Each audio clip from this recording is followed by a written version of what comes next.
There is a sound that humanity has spent 10,000 years trying to drown out. It is not the rumble of tectonic plates, nor the howling of wind through the canyons of our glass cities. It is the silence that follows the cessation of a heartbeat. To escape this silence, to deny the absolute finality of the biological pause, we have constructed an elaborate invisible labyrinth.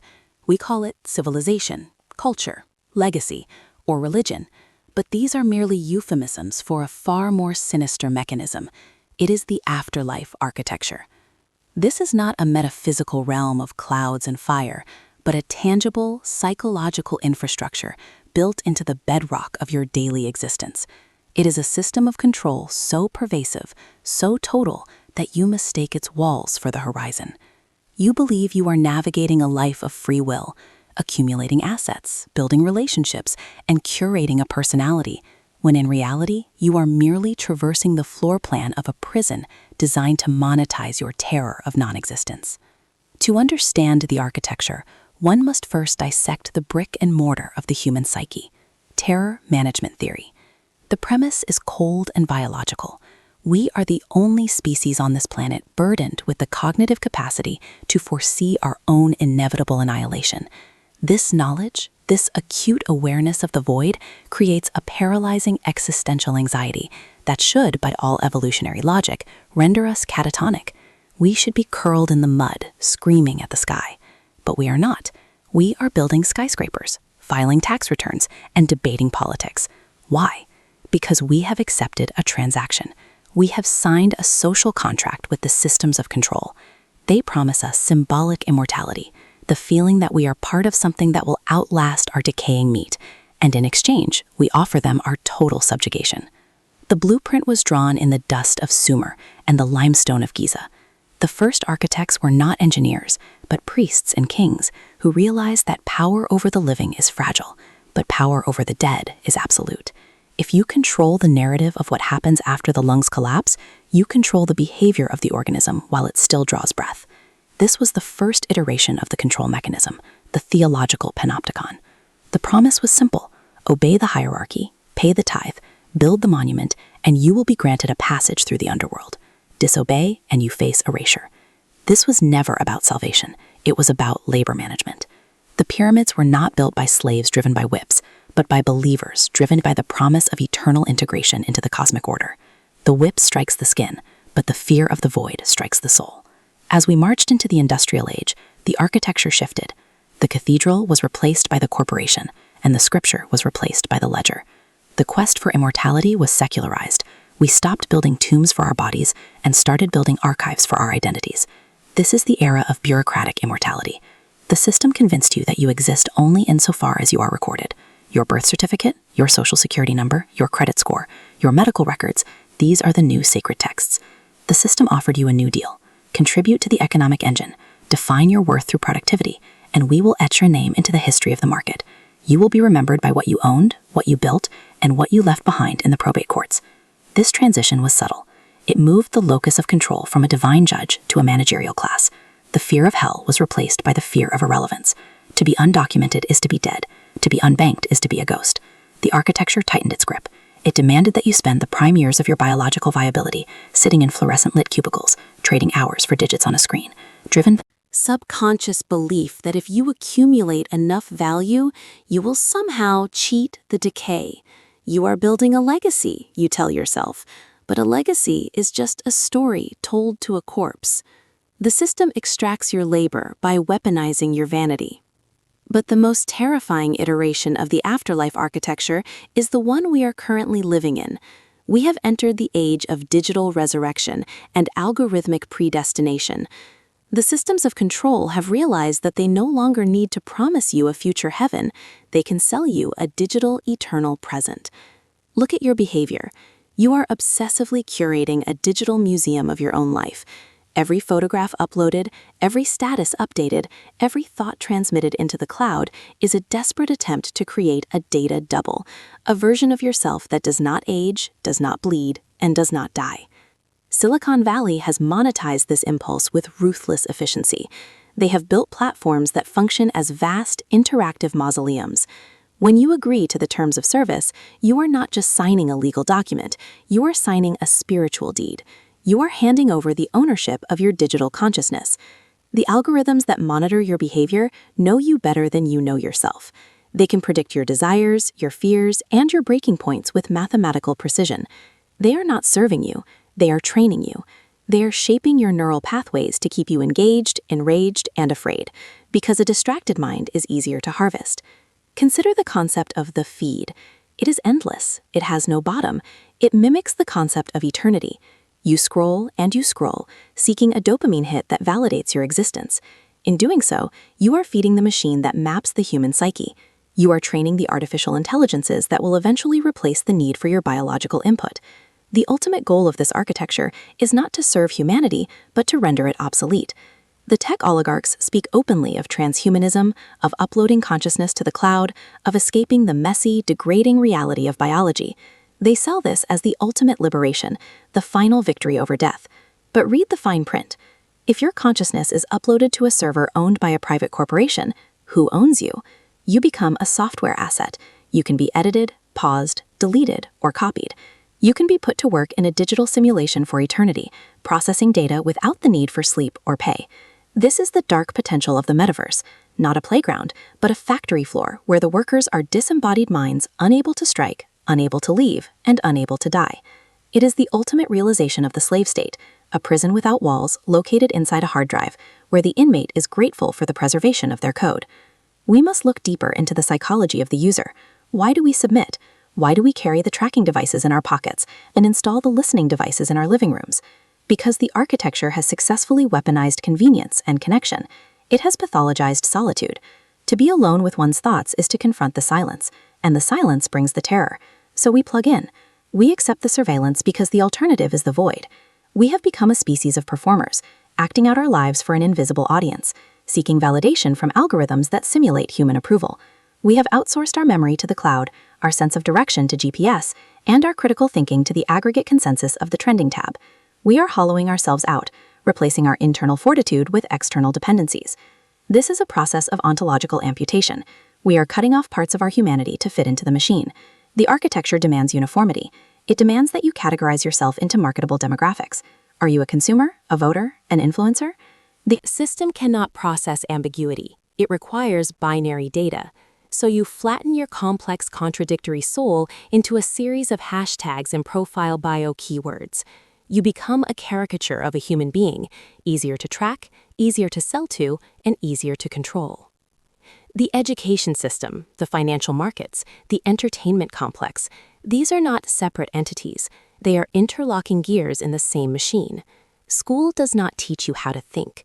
It teaches you how to withstand boredom and obey authority, preparing you for the office. The financial market does not generate value. It generates debt, keeping you tethered to the system through the fear of poverty. Entertainment does not provide relaxation.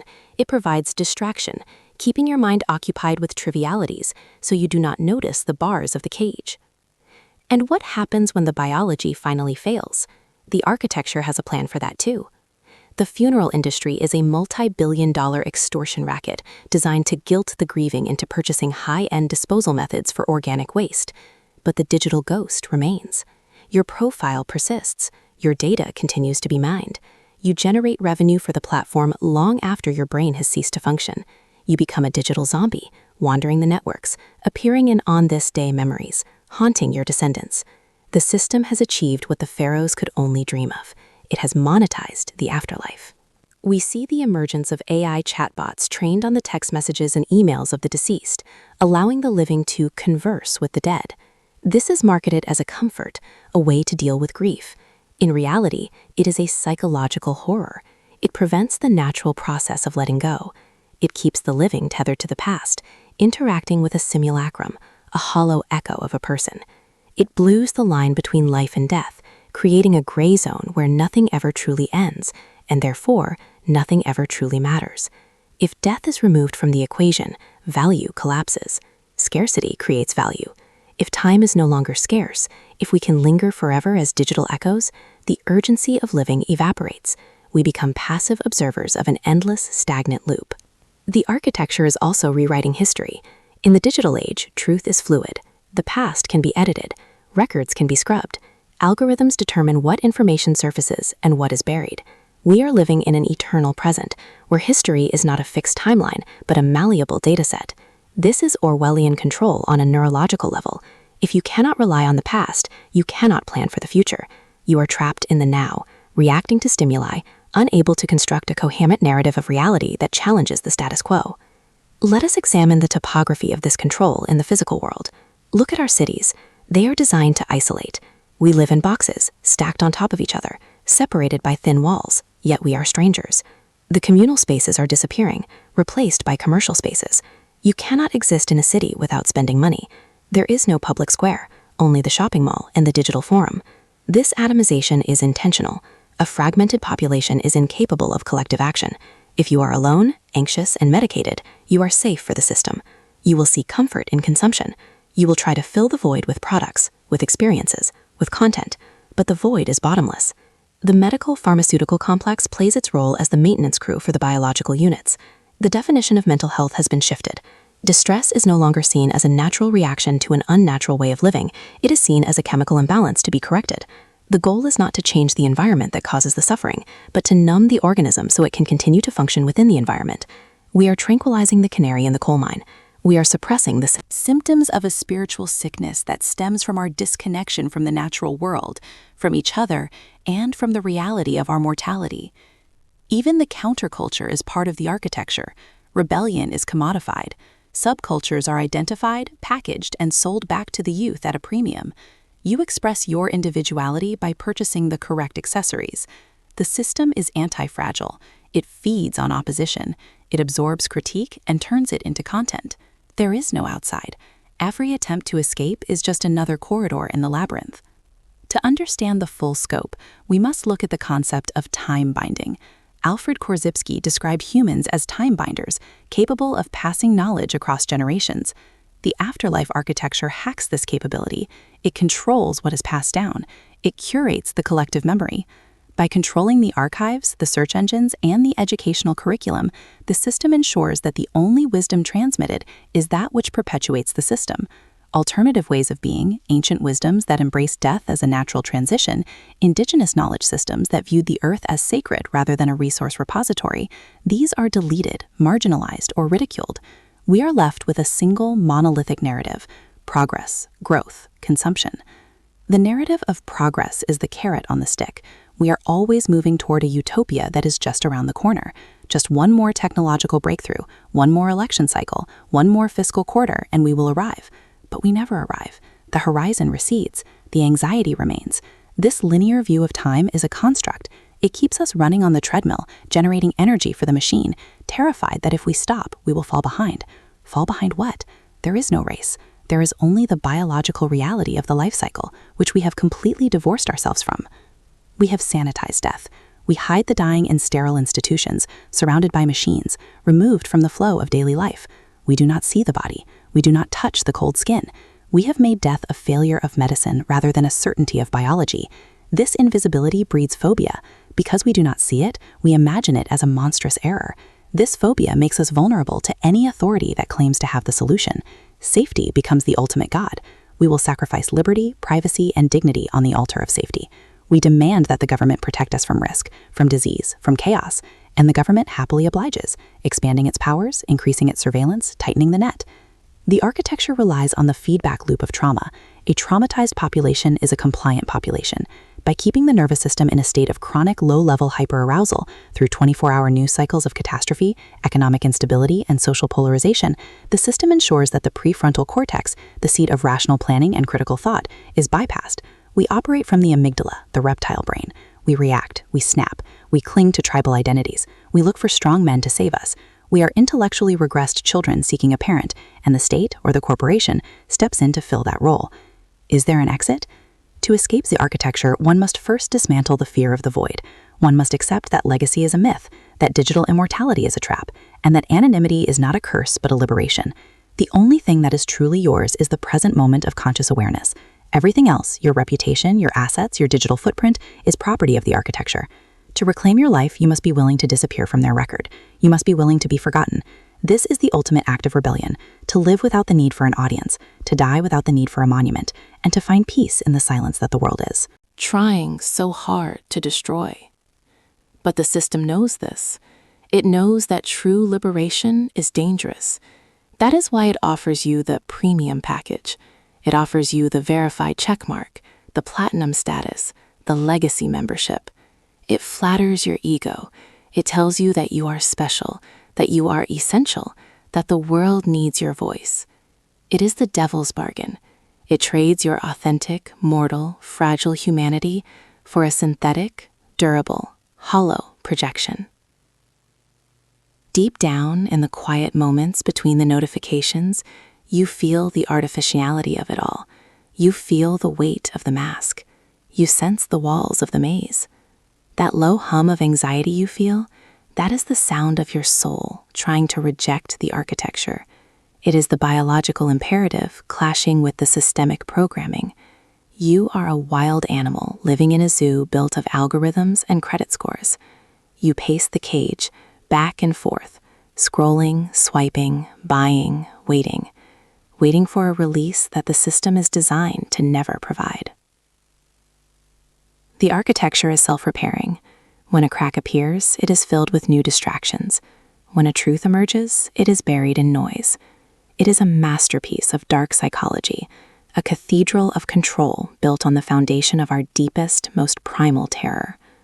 And the most chilling part? There is no single architect. There is no smoky room where a cabal plots the subjugation. We are all the architects. We lay the bricks every time we choose comfort over truth, every time we choose the screen over the sky, every time we choose to believe the lie that we can live forever if we just follow the rules. We are the prisoners, and we are the wardens. The key is in our hand, but we are too afraid to use it, because unlocking the door means stepping out into the cold, dark, infinite unknown. And we have been trained, since birth, to fear the dark.